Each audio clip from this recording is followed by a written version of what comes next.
Hey, we are down at the Destin fishing fleet in the world's luckiest fishing village. We're going to talk about lionfish, the fishing season coming up, artificial reefs, and what your Tourist Development Council dollars are doing right down here on the Gulf Coast. Stay tuned. This is Straight Talk with Commissioner Graham Fountain. 30 foot.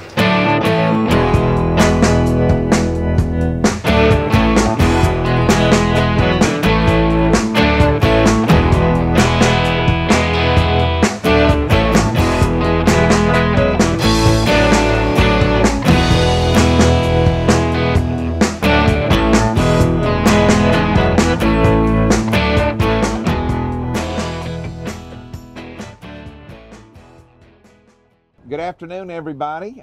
This is Commissioner Graham Fountain, and this is our first installment of Straight Talk with Commissioner Graham Fountain. And we've got Paul Wagner, the captain on Destin Princess, yes, sir, to my left. And of course, we have our Marine Services Coordinator, Alex Fogg. Alex, I'm going to start with you. Tell us about what's going on in the world of planting artificial reefs, because I understand that you've been doing that, preparing for over the last few months to get ready to go, and today was day one. It happens real fast, right? Sometimes it happens fast. Most of the time it takes a little while. Now remember, we're on Straight Talk. Yeah, you can tell it the truth. No sugarcoating. The system is slow, is it not? Very slow. Okay. And the purpose is to actually provide an opportunity for folks to be able to access reefs and access the marine environment from the shore. Right. You could swim out on a boogie board, on a paddle board, a kayak. Or just snorkel out from the beach. Yeah. There was actually already some fish there right away. It was probably some fish that were swimming by, but they're already checking it out as a potential. Stop and check out the condo. The tops of all these reefs are about 6 feet below the surface, so they're very easy to access for our visitors and locals. Are all those sites going to be made public? Because that's one of the things everybody thinks that we covet, these sites. You know, me being in the Tourism Development Department, the purpose of deploying these reefs is for the tourists. I mean, we want folks to know where these reefs are. Today's reef project, or today's deployment, is part of a large $1.7 million project that was funded by the Natural Resource Damage Assessment Fund, which is part of the BP settlement. Yes. So this first phase is snorkel reefs, and it's about $700,000. The remaining $1 million or so are going to be deployed a little further offshore at a whole bunch of different sites. At the end of the day, we're going to have 8 specific snorkel sites, which is over 300 modules, individual modules, and then offshore in state water, so within 9 miles of shore, we're going to have another 300 to 400 individual reef sites. The reefs and the projects that you're doing are not paid by our local property owners with taxes. They are granted. I've been talking about so far is grant funds. And Paul, what you think about that as a taxpayer? I love it. They produce fish, and I was talking about them ones up on the beach, and we used to go up near them and look at them. And anything you put down there is going to grow fish. If the folks are watching that want to come fishing and get out and do some bottom fishing with you or whatever, what the season's looking like? Looking really good. I think we've got 62 days for snappers this year, which is really good because it's the biggest one we had for a while. I mean, for us, we're going to fish 62 days. That's right, every day. Yeah. That's monumental. I mean, that's the core of our whole fishing season. I think a lot of people that live in our county, unless they go out and really fish or get to know you guys that work down here on the boats, I don't think a lot of people realize just the importance of to our local economy that the fishing fleet has.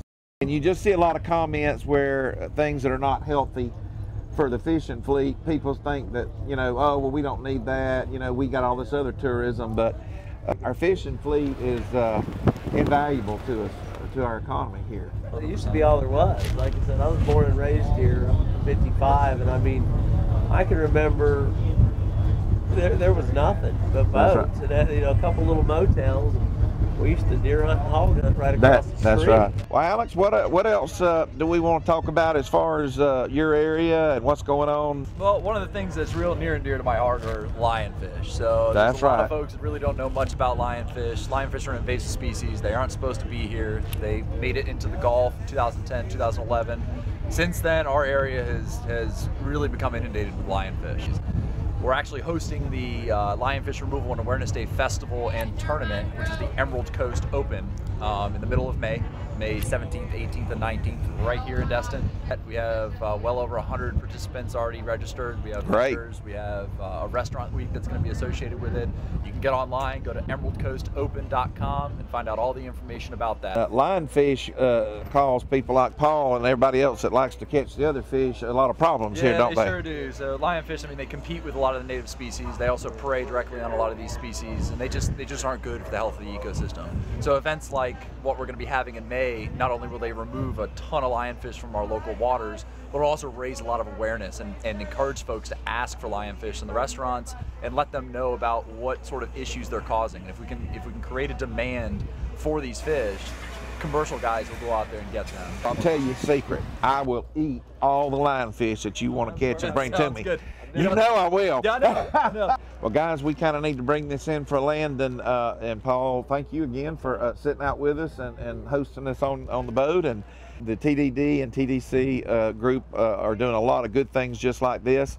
And to reiterate, the tourist development dollars, the tourists pay for that, and our local taxpayers aren't having to pay for it. Isn't that right? Yep, exactly. So all of the activities that I'm really doing are all paid by tourist bed tax dollars. And, Alex, appreciate you being here too, Paul. And we're going to wrap up our first edition of Straight Talk, and I hope we've shot you straight and y'all enjoy the video. Sweet. Thank you. Thanks for having us, Graham.